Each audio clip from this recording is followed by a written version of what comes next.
اعوذ باللہ من الشیطان الرجیم بسم اللہ الرحمن الرحیم ولا تقولوا لما تصف ألسنتكم الكذب هذا حلال وهذا حرام لتفتروا على الله الكذب ان الذين يفترون على الله الكذب لا يفلحون متاع قليل ولهم عذاب أليم وعلى الذين هادوا حرمنا ما قصصنا عليك من قبل وما ظلمناهم ولكن كانوا انفسهم يظلمون۔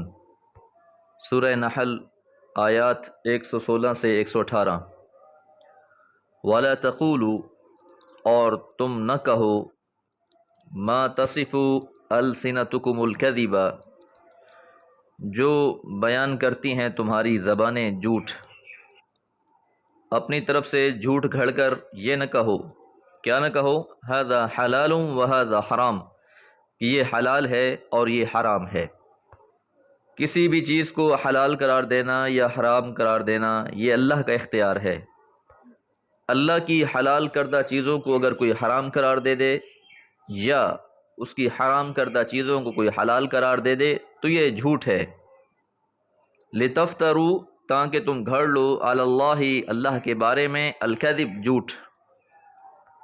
تو یاد رہے کہ حلال اور حرام کرنے کا حق صرف اللہ ہی کو حاصل ہے، کسی دوسرے کو یہ حق حاصل نہیں۔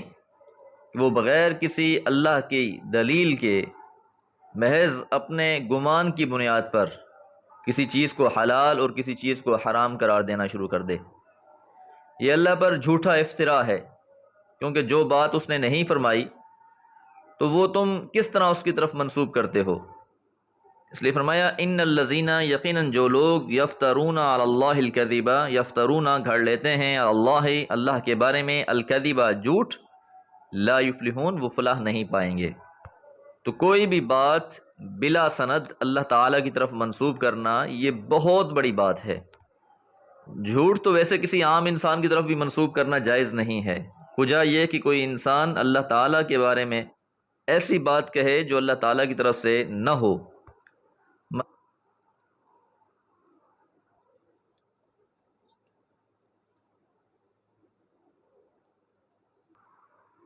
متاع، عیش و عشرت ہے، ساز و سامان ہے، قلیل، تھوڑا، ولہم، اور ان کے لیے، عذاب، عذاب ہے، علیم، دردناک۔ اب یہ فلاح نہ پانے والوں کی مزید وضاحت کر دی گئی ہے کہ جو لوگ اللہ کے بارے میں افتراء کرتے ہیں، جھوٹ گھڑ لیتے ہیں، بس اس دنیا کی چند روزہ زندگی اور اس کا عیش اور عشرت تو ان کو حاصل ہو جائے گا، لیکن اس کے بعد ان کے لیے ایک ابدی عذاب ہے، اور عذاب علیم ہے، دردناک قسم کا عذاب ہوگا ایسے لوگوں کے لیے جو اللہ کی شریعت میں اپنی من مانیاں کرتے ہیں، اپنی ہی طرف سے چیزوں کو حلال اور حرام قرار دے دیتے ہیں بلا کسی سند کے۔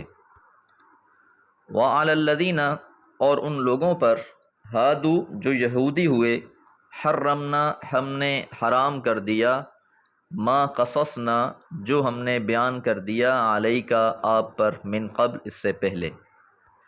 یاد رہے کہ یہودیوں نے بھی یہی روش اختیار کی تھی اور بہت سی ایسی چیزوں کو جو حلال تھیں اپنے اوپر حرام قرار دے دیا تھا، اور بہت سی ایسی چیزیں جو اللہ تعالیٰ نے ان پر حرام کر دی تھیں ان کو انہوں نے حلال جانا ہوا تھا۔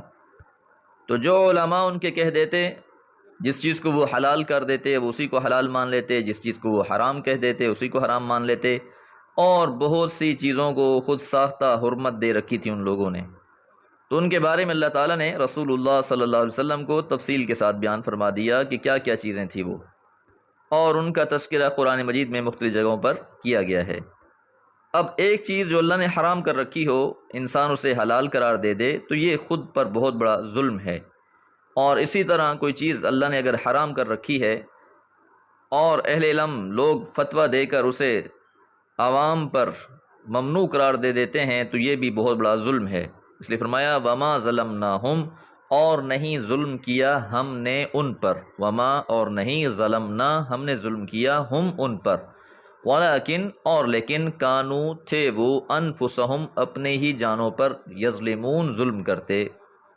تو اصلاً یہودیوں پر بھی وہی چیزیں حرام تھیں جو آیت نمبر 115 میں گزر چکی، لیکن پھر انہوں نے خود ہی اپنے جی سے کچھ چیزیں اپنے اوپر حرام کر لیں اور ان کی سرکشی کی سزا کے طور پر پھر اللہ تعالیٰ نے ان پر ہی حرام کر دیں۔